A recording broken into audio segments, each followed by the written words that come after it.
What's up, guys? Zephyr here. Now, Crow Games dropped the 1.1 trailer about 20 minutes ago, and they pretty much showed everything off that we expected, and even a little more, I'd say. And I want to talk about it. I want to go over it and just kind of show off all the new stuff that's been added, and all the new echoes and all that. But before I do all that, though, I'm gonna skip over the whole cutscene scenario, cinematics, because I feel like that's the thing you should watch on your own. It's really good. It's really nice. If you want to see it, I think you should see it by yourself. However, there is one thing I want to point out, is that when we're playing here, I'll play the scene real quick. I can feel the Sentinel's presence inside, but it's not responding. So that scene right there bothered me because obviously Jinshi is talking about how she can feel the Sentinel's presence, right? And then we cut to this mysterious character here. Now, from what I'm aware of, we've never seen this character before, so this is going to be a new 1.1 thing. And my speculation, and what it kind of gives off what they're trying to say here, is that this is going to be June, or Ju. This is going to be the dragon, right? That somehow it's gotten a human form now, or it always had a human form. And that means that either he will be an NPC, or even, eventually down the line, a playable character. However, that's speculation. I have nothing to back that up. It's just something that I found a little weird that they kind of put out there, that when she is talking about the dragon, it shows this person. So obviously, it could be made to look like that, or maybe it's like a false setup. I don't know, but I just want to put it out there just to get speculation and rumors out there going, and kind of build up the whole, oh well, is it her? Is it the dragon or not? Now, the first thing is the mechanics. This whole sliding thing was really cool from the main game. I thought that was really awesome from the story quest, but then they never did it again. And so I'm glad to see that from this area, of the area of snow we're in, it seems that you're going to be able to slide whenever you want, or at least during these challenges. I do hope that it is going to be a thing where you can just slide for movement, and that can kind of help with the whole, kind of movement. I mean, this game doesn't really struggle with movement, but from getting to point A to point B without having to teleport, it would be nice just to kind of ski around. But not only that, again, there's new, obviously, challenges and all that. Challenges. Something to do with ice, though, which is the crazy thing, that we actually become the ice cubes, which is really strange. But it seems that you have to make a symbol, or I don't know how they're gonna do this. I'm not sure how we ever figured this out. Maybe it's just a hologram thing, and we have to fill it out or something. But that's pretty cool. And then more shooting things, because we know how much we love shooting in this game. And then this one reminding me of something off of I forgot what it was called, but it's something with the same concept where you have to mess with the pillars and get them to the same height and all that, and to get the line going across. I can't remember what game it's from, but there's something like that. Also, the leap device. Now, if we're talking movement, that is movement right there. That's gonna be awesome.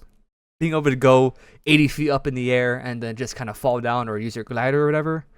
Again, just more movement for this game that already has excellent movement in general. However, I will always take more movement, honestly. And then this one. See, now...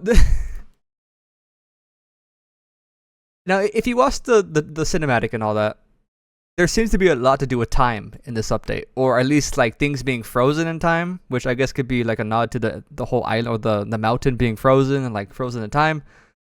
But being able to almost fast forward time, it seems or call back to a previous time where it was built, or whatever that power could be called. It reminds me of a little bit of Honkai Star Rail, I guess, or a game like that.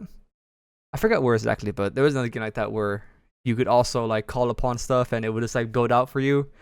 Again, maybe it's just a classic trope and I'm just reaching, but I don't know, it just reminds me of that.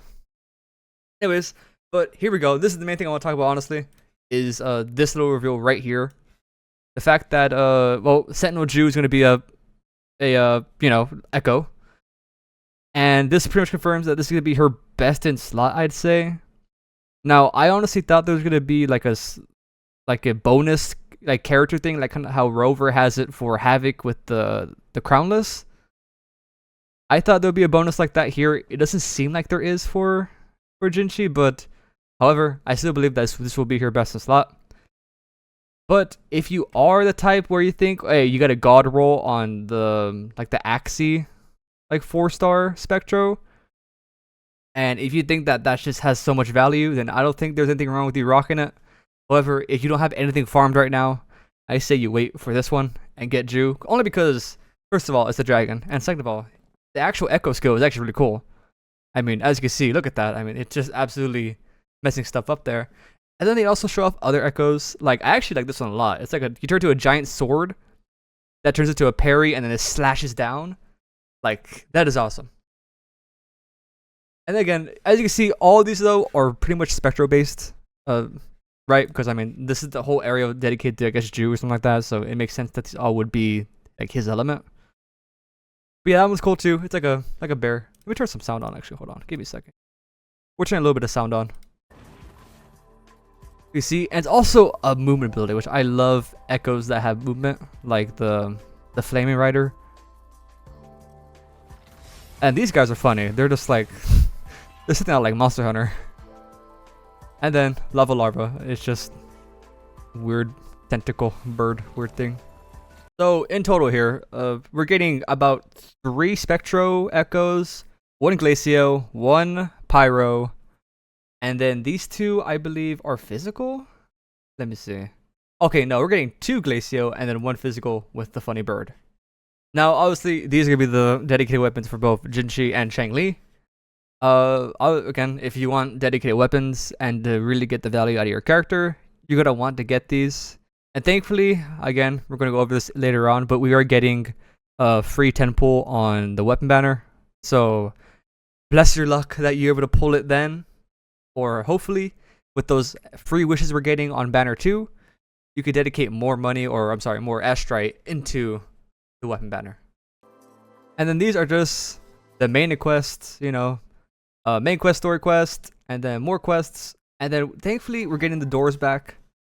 I'm so glad this is coming back because the doors was really fun. I actually really enjoyed it. And then not only that, but the rewards are really good too. Again, like look at all this free XP and Astrite and tuners, like it's great. Love it. We love to see it.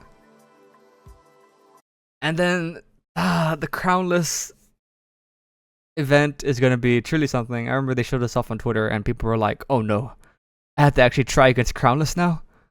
So I'm glad that they finally made him not a punching bag. Because, you know, he was the first boss, so of course he was a little weak. But to be able to see him in his prime now is going to be awesome. So I'm excited for that. This right here. This could be an interesting event. Because first of all, with like the gerbil or the hamster, awesome. Already like a 10 out of 10 event. However, I don't know if this would be like RNG based or like a actual like lottery kind of thing. From the picture, it makes it kind of look like that. But who knows? Who knows?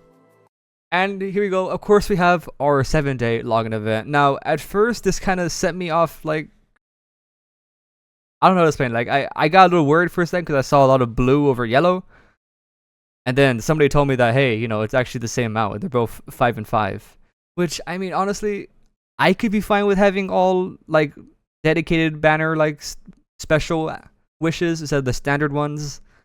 But I heard an argument that, hey, you know, it's always good to have the standard ones to get the dedicated weapon off the weapon banners for the standard, which, I mean, again, that's fine. But if it was me, I would have liked more on the actual limited banners than the standard. But hey, free wishes are free wishes at the end of the day.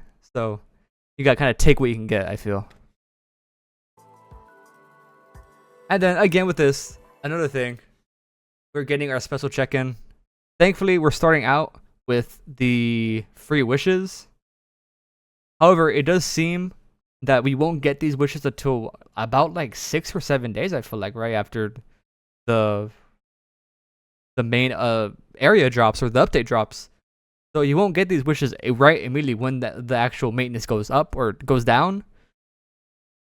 However, eventually we'll get it. Same for another free temple or the 10 free pull for the weapon banner, and then even more standard wishes for the standard banner. So again, I just want to go over it quickly just to kind of like talk about everything and to give you like the most important stuff. I'm so glad. I'm excited for this new area. I mean, the mountain and the story's been getting really good, and we stopped at like a high place, I feel, and so I'm excited to see where we're going with this. and where they can go from here. And honestly, just those 3 wishes, honestly. Because I'm a gambling man. I love gacha. Anyways, thank you for watching. And I'll see you next video. Bye bye.